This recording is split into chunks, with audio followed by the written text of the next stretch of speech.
UFC 240, big event coming to Edmonton. Max Holloway, Frankie, Edgar. Is one of the reasons for giving Frankie that shot because he basically saved the card last year, UFC 222? Not to mention, of course, the fact that he's one of the greatest lightweights of all time.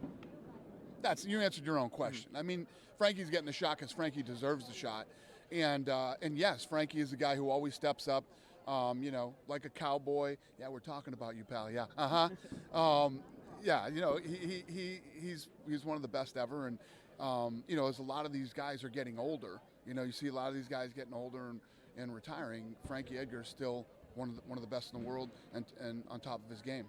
One of those guys is BJ Penn. He recently had another fight in Brazil, set the record for the longest losing streak, which is, it's kind of tough because of how dominant he was at 155 back in the day. His fights with Frankie were legendary, the fights before that. Do you think that BJ is going to get another fight in the UFC?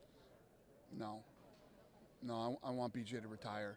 I love BJ Penn. BJ Penn is one of the legends of the sport. It's a young man's game. This isn't, I gave him a lot of opportunities because he's BJ and because of the relationship that I've had with BJ, his entire career and before that. But I can't do that again. I can't do it again. When do you think is the right time for someone to retire? It depends. Like the guys who've been retiring lately, you got, Little Nog just retired.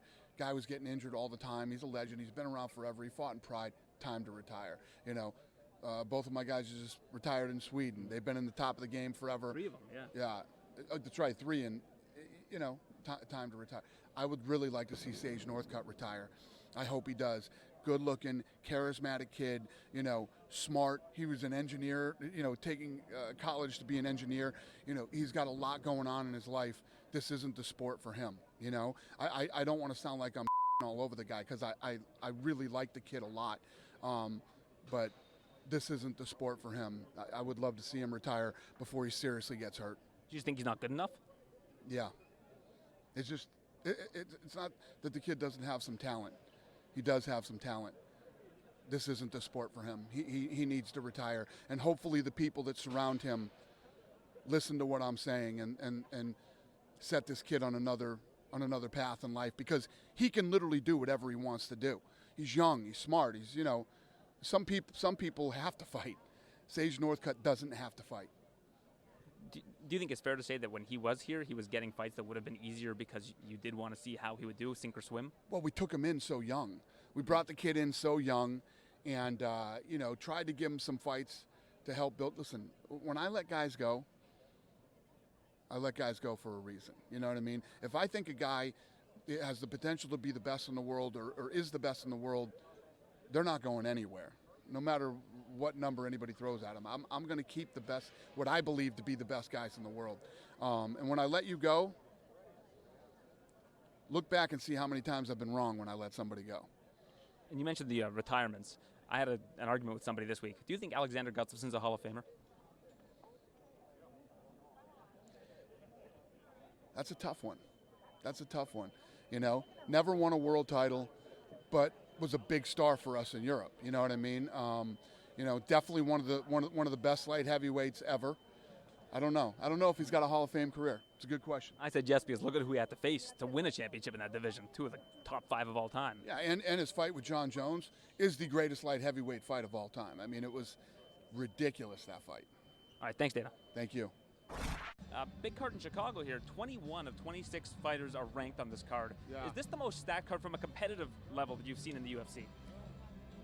Well, I don't know if this is the best we've ever done, but it's definitely one of them. I mean, we've got this card here. We got the fight in July in Vegas, which is ridiculous. Anaheim is ridiculous, and Abu Dhabi. I heard you in an interview yesterday say, people talk about this business, and what they know is what you say that they should know. Right. So I want to clear something up because there's been some talk about this ESPN deal. Since you guys, according to the experts, are getting a flat deal from ESPN for every pay-per-view, that you guys aren't going to be as motivated to put on great cards. Can you? The dumbest thing I've ever heard. Can you explain why that's not the case, though? How could that be the case? The case is that we're getting, we're getting paid for pay-per-view now, so we don't care about pay-per-view anymore. It's the dumbest thing I've ever heard. Listen, if anybody knows anything about me, I love to win. Okay? And what we keep doing is winning. There's never been I've never said anything in the past that we haven't done and haven't accomplished. Everything I've ever said has come true and we have done amidst all the talk of the pay-per-view business was dying back on regular. Before we came over to ESPN Plus, everybody talked about how the pay-per-view business was dying. It wasn't dying for us. We were still doing 5 to 7 million pay-per-view buys a year. And, you know, so on and so forth about the business. I don't care what anybody says. Doesn't matter. I left Disney on Monday and had a big meeting over there.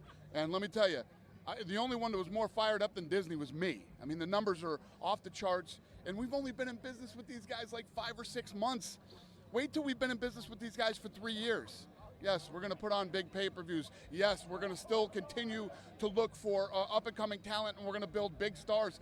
We're going to do it even bigger and better now. I mean, our business has gone like this in 5 months with ESPN. What's our business going to do in 3 years? Does it blow your mind when you turn on a TV or you're at a bar or an airport? My first thing when I come to any city, especially obviously in the U.S., is turn on ESPN. And I always see the little graphic now, the ESPN, right. You know, the pay-per-view graphic. Does it blow your mind when you see that basically everywhere? We're on par. Just the coverage that these guys give us and the things that they've done in this short amount of time that we've been in business.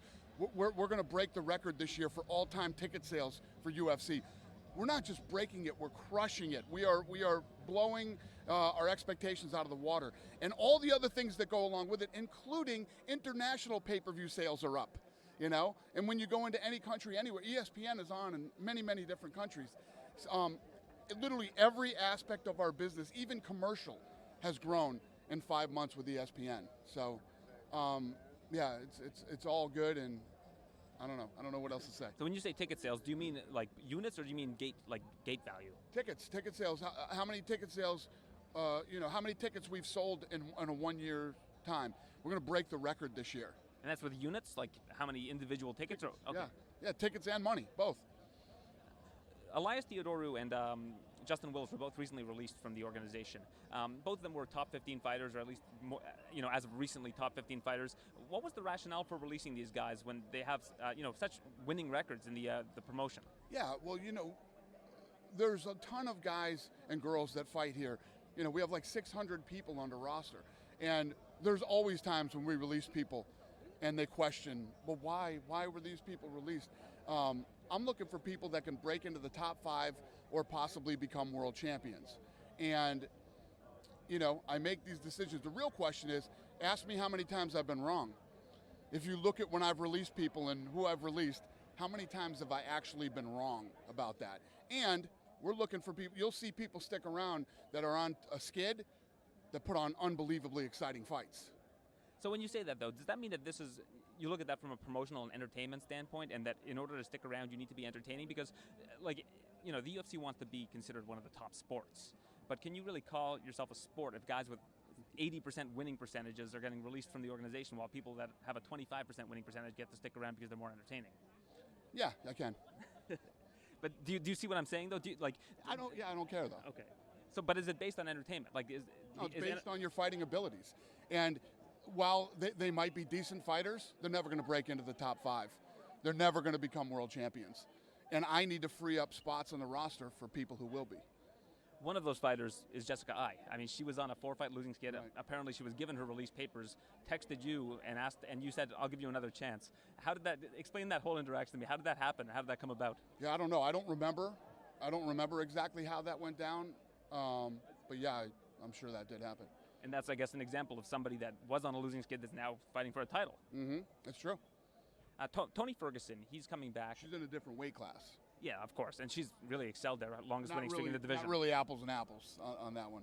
Of course, but when she was given her release at the time, she was still going to stay at bantamweight. Flyweight hadn't been born yet. Right. She's at a different weight class now and rebuilt her career. So can't be. It's not comparable. Mm-hmm. I'm not trying to take anything away from her. She's an incredible athlete. And Tony Ferguson, he's coming back now. What did you need to hear from either a doctor or from somebody, maybe Tony himself? Okay. Yeah, that he's okay in order for him to come back. Right. Yeah, what did you have to hear specifically? That he's okay to fight. And what's the criteria for that? Doctor. So being a doctor and saying he's okay to fight. So was he not medically cleared at some point in time? No. Okay. He was always medically cleared. I've answered this question 1,000 times, but he's, the guy, in my opinion, was in a bad place personally. Personally, when you're in a bad place, no other aspect of your life, especially professionally, works. So he got that cleared up, and there's things that are none of anybody's business. That's his business, not ours. Doctor told me he's okay to fight. He and I sat down and talked, and he's good to fight. And finally, the flyweight division has 12 people on the roster right now. Does this division have a future, win or lose, for Henry Cejudo? Yeah, I think that, Cejudo believes that he is one of the greatest athletes to ever live, and he's going to go on and do huge things here. And, we'll see how I'm giving him this opportunity to win 2 belts, and he believes that he can defend both belts simultaneously. And I believe that if he does win tomorrow night, he could be that guy. It's hard to ignore, though, that the numbers of that division are going down. There's only 12 fighters. You guys actively looking to sign more flyweights, or are you waiting to see what happens? Have we said anything that we're going to cancel it or we're not going to do anything? Have we mentioned anything about that division at all lately? But the numbers went from like 55 to 12. But have we said anything publicly to make people think otherwise in the last couple months? I understand that you haven't said anything, but again, if you look at this division and it's whittled down to nothing. When I say something, then it will be so. And he wants to defend 2 belts. Amanda Nunes wants to defend 2 belts. In the past, there was never a precedent for this because, of course, you have pay-per-views to fill. You probably want to get 2 championship fights on every pay-per-view. How are you going to balance that if you have 2 champions that hold 2 belts? I never believed in the past that we had somebody that could realistically defend both belts until now. And you believe that with Amanda as well? I do. All right, Dana. Well, thanks. How many fights are there really at 145 anyway? You know what I mean? There's a few fights out there. So, yes, I think she could step up and fight at 45, and I think she could defend her belt at 35. Why wasn't there an interim title made for the Cyborg and Spencer fight in Edmonton at 145? I don't think it was necessary to do an interim title. You do an interim title when a division is backed up. You know what I mean? A division is backed up. Guys are waiting. You have tons of contenders waiting, to get their opportunity to fight. That's when you do an interim title. That's certainly not happening in that division. Yes, that is definitely not happening. All right, Dana, thanks for your time. I appreciate this. Thank you.